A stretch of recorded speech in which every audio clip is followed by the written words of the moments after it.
Kia ora and welcome to Mouthful, the podcast that explores everything you need to know about oral health while diving into topics that matter to us as your kaiako or lecturers and you as ākonga or students. Today's episode is extra special as we're talking about something that shapes our lives as New Zealanders, the Treaty of Waitangi. I'm here with my co-host Chanae. Kia ora, Chanae. Kia ora. How are you? I'm well, thank you. What have you been up to? Lots. Too much to mention, but I'm very happy to be here today. Likewise. I'm also your co-host, Dr. Alexander Stevens, Te Tuaroa, and in this episode, we're exploring the importance of the treaty and how it affects health systems and why it's relevant for you in your own practices when it comes to oral health. Now, since we're on to our second session, both of us have been putting on our thinking caps, and we're going to break each and every other podcast into 3 segments of brush up, spit it out, and an moment, each connecting to the previous segment. So let's start with brush up.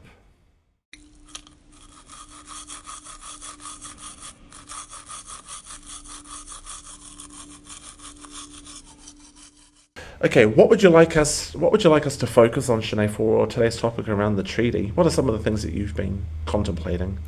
I think the relevance to today, and although we know it's a historical document, it's still extremely alive in our everyday life, in our everyday practice, in our personal life, but also our professional life. And what does that mean in our professional life?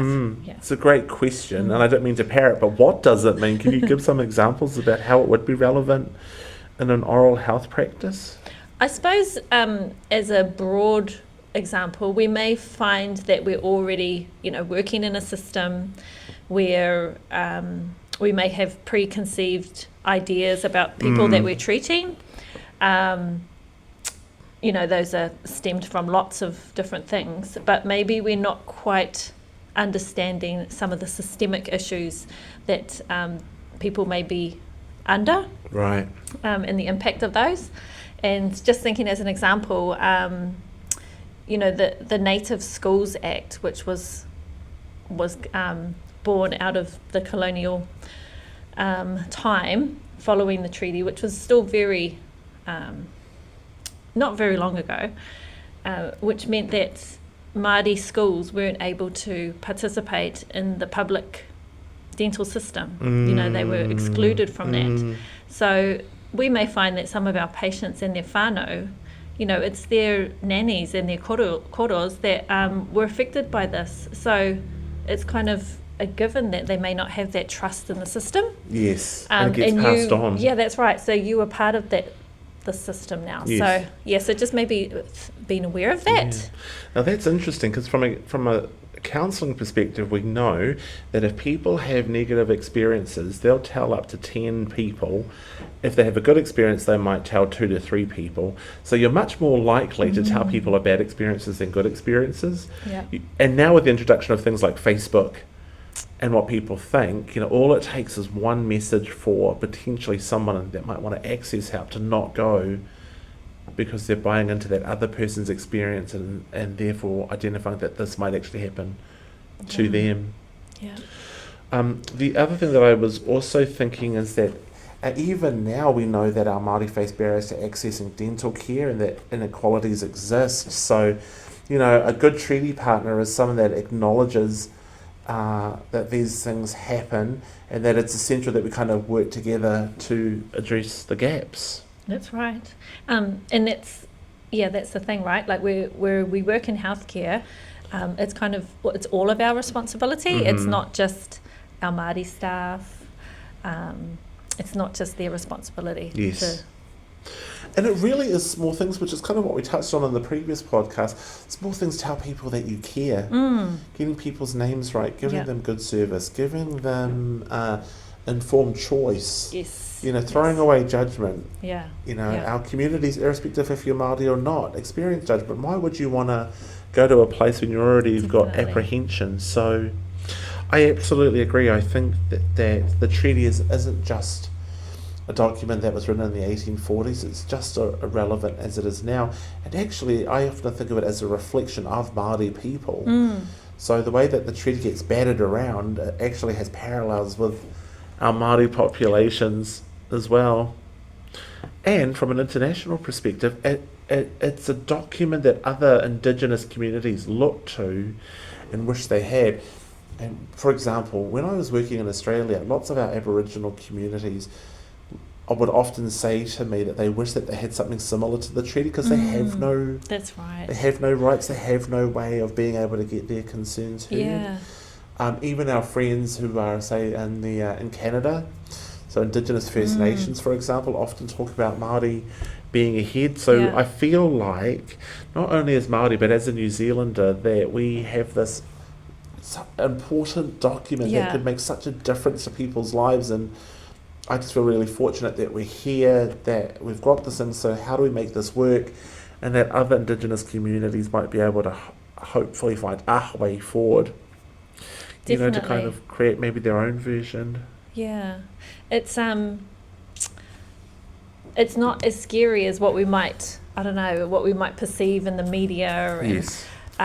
like it really is a way of, I think, nurturing us all. Yes. Like it gives us a position to, to move forward in a positive way. Yes. In a really positive way. So that's about working with collaboration. Yeah. You know, with our Māori communities. And I guess looking at that idea of partnership and working together with patients and families, promoting oral health and kind of ensuring culturally appropriate care. And you know, what's that that great saying is, you know, people won't remember what you say, they'll always remember how you made them feel. So I think that's one of our that's always a goal as a health professional, right? Like you always want to make your patients feel welcome and feel safe. Yeah. So I think that's and that goes across. And as I said in the last podcast, if we can get that right with Māori, we can get that right with other population groups across the board. Very good.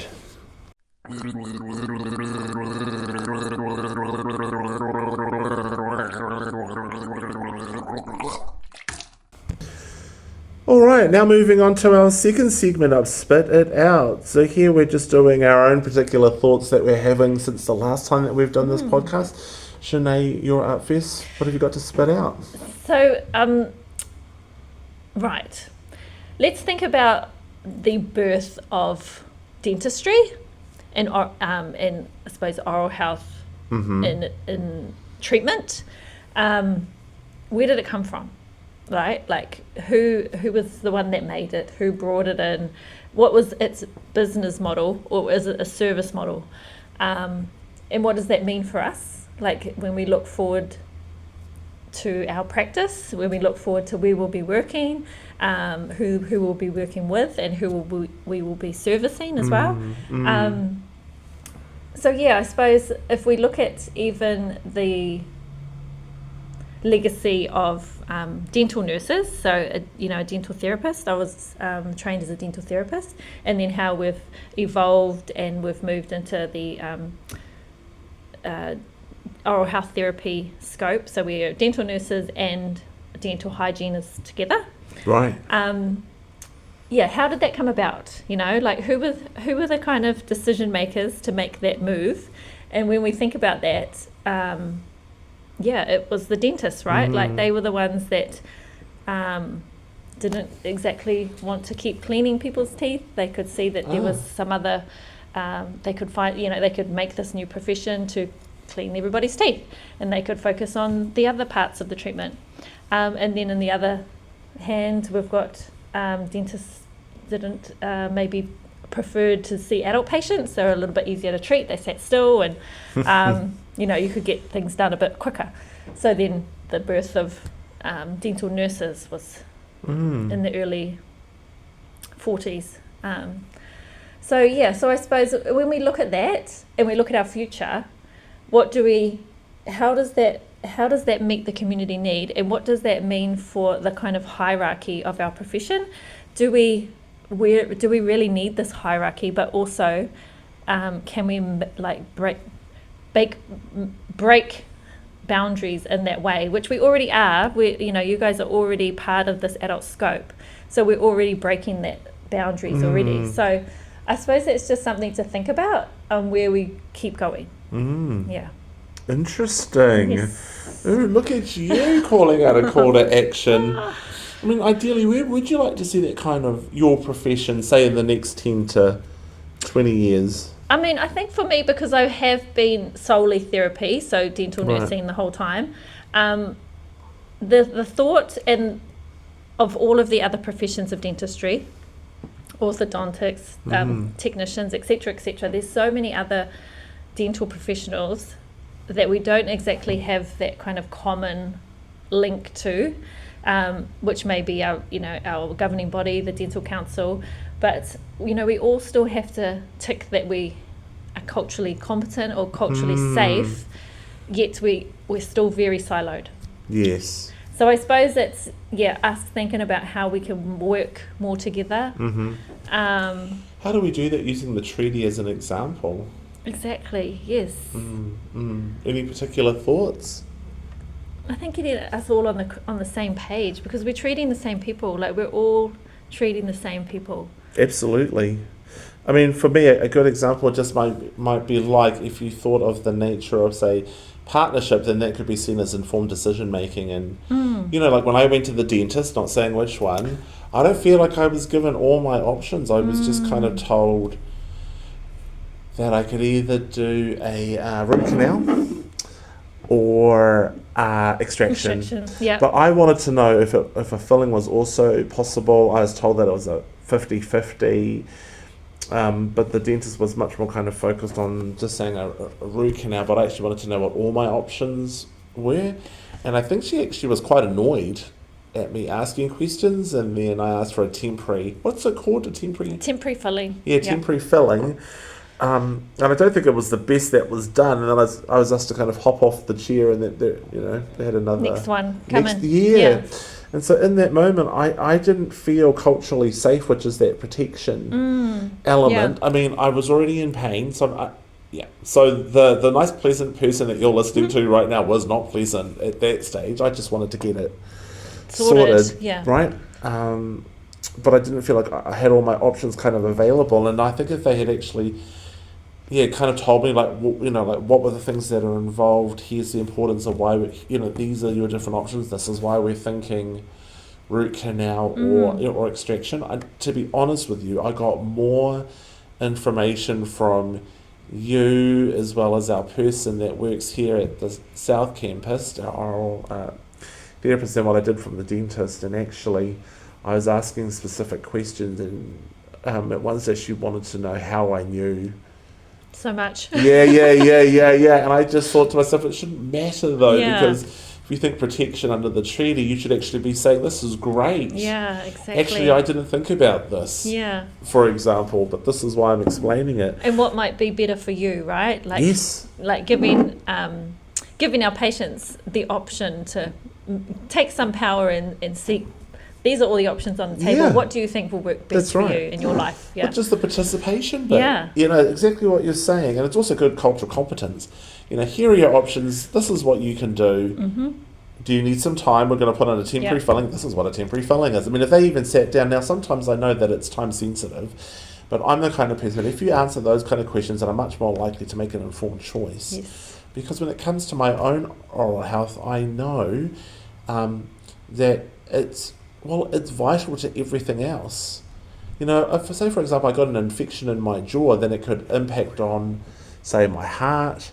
Did you see this latest research? We can talk about this next time. That they said that early sign of dementia might actually be due to periodontal disease. Yes. Yep. I don't know how long that. I saw this emerging research, and I just thought that's fascinating. It is. Yep, and that's us. That we can clean your teeth. Yeah. Yes, and I just thought how fascinating that oral health really is the entry point for so many other things. Yeah. So when we look at that treaty and look at that idea of participation, protection, and partnership, hopefully you, the listener, have been able to walk away with some practical examples. The other element of the triple Ps, which isn't talked about, is the fourth invisible P, which is power. So you, in your own role, have power over your patient and client that's often in a vulnerable position. Yes. So how do we implement that power to participate with our client, to make them feel protected, and then also make sure that their participation, protection, partnership, participating processes in the whole thing, in the whole scenario. So that was something that I was really fascinated about. I guess we could talk about that later on. I guess for my spit it out moment, it's the myth that treaty only matters to Māori people. So I hear that quite a lot, and actually the treaty affects everyone in Aotearoa. I think that we should be super proud of this document. I think that we should acknowledge that it is a living entity. Like I said, it does reflect the health of not only Māori but of all New Zealanders in terms of how do we support each other. And the treaty kind of guides our relationships with one another. So whether it's education here at AUT, healthcare, or in the community with what you're doing in your roles, we need to understand how important it is. So you've even got a messenger from Facebook, so somebody else agrees with me as well that participation, protection, and partnership need to be honoured in everyday part of life. And thinking about that stuff with that periodontal disease, it all starts with the mouth, and that's all about speaking it, practicing it from a treaty, perspective. Absolutely. So, that's my random spit it out moment. We're now reaching our moment, the little section that's made us think moment. Chanae, what's been on your mind this week? My moment has been how we support our Māori ākona into health.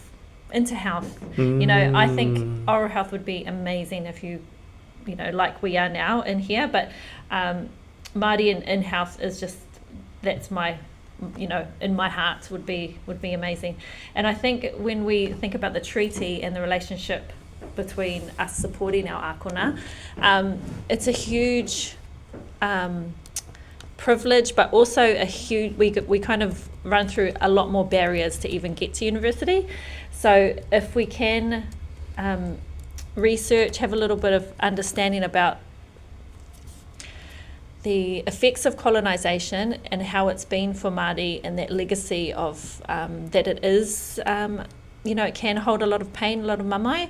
If we can acknowledge that and kind of see our space and where we can support our students in succeeding. Yeah. Cool. I think that's been my space for the week. Gosh, you've gone in deep. I could go further, but we'll leave it there. Yeah, and perhaps we could pick it up later, kind of unpick our thoughts as we go along the series. My moment was just thinking about the stuff that happened with bowel screening and how we're apolitical right here. So, but the idea of, we're all the same, but actually we're not, because our health stats tell us that we're not. Yes. I'd love for us to have the same age expectancy. I'd love us to have the same abilities as some of our tauiwi counterparts. Yet my moment is, despite this idea that we're all the same, we're not. That's right. Right? Yeah. And I know that we face significant barriers like financial constraints. In my other role outside of AUT, I travel across the country, and there are geographical limitations to dental. Yeah. Where I travel down in the Waikato region, in smaller towns, they have to go into Hamilton. So if you've got limited budget to drive, then actually how do you do that? There's also cultural factors. So I get excited actually when I see not only our Māori and Pacific, but students who are able to practice, in a way that enhances the wellness of our Māori in particular, utilising the treaty principles. And I guess some of those systematic issues, that exist around judgment and stigma. One of the things I shared that I really enjoyed here on the South Campus at AUT, where we're doing a podcast, is I had the best experience. What was that person's name? Jackie. Yes. Jackie, that's right. Jackie Smith from Pukekohe. That's right. That's all coming back to me. Our amazing clinical educator. Just was so on the ball and professional and onto it. And I had my guard up, and I was thinking, this will be interesting. Does she know that I worked here? I think so. Sorry, I can't remember what. No, I was thinking, what if Sinead's told her I worked here? Because I was thinking to myself, do I go undercover? And then I report back to you and Karen, later on. Secret shopper. Yeah. But you know what? There's nothing to report on. I genuinely had a great experience. Rather than, like I said, 9 to 10 people will complain with a bad experience, but one you likely to tell up to 3 people good experience. I thought, actually, I want to share how great this experience was. So I posted it on LinkedIn, I posted it on Facebook. I got one or two people who were interested. So I've recommended that they get their teeth Excellent. looked at. So they've got graduations coming up, and I'm like, you might as well get your smile looked at definitely now. Yeah. And if there are any issues, at least you get to find out what's happening sooner rather than later. And so then I think, well, actually, if I've had a positive experience, and I want other people to enjoy it too. So it's actually nice to be part of the oral health team. It's so cool. And when I think about my other roles, like, mental health and addictions and stuff like that, I now feel much more confident when people are well and they feel like they're prepared to look at some of their teeth, that actually I can competently say and confidently say, let's get you here for this look at. This is the process that's going to be involved. Here's Jackie or whoever it is. Yeah. And I know that they will treat people with dignity, respect and kindness, which ultimately is participation, protection and partnership from a treaty perspective. So cool. Right, beautiful people, that wraps up today's episode of Mouthful. Thank you very much, Chanae, for your wise wisdom. Thank you. Thank you. I look forward to doing our third podcast next week. We hope that you've learnt something new, something to challenge you and also enhance your practice. Remember, we're not just taking care of the teeth of New Zealanders, we're also taking care of our relationships with each other and honouring the principles of the treaty. So thanks for tuning in. Don't forget to join us next time for more tips, insights and reflections. Until then, take care of your smile, your community and your knowledge. Ka kite. Kia ora.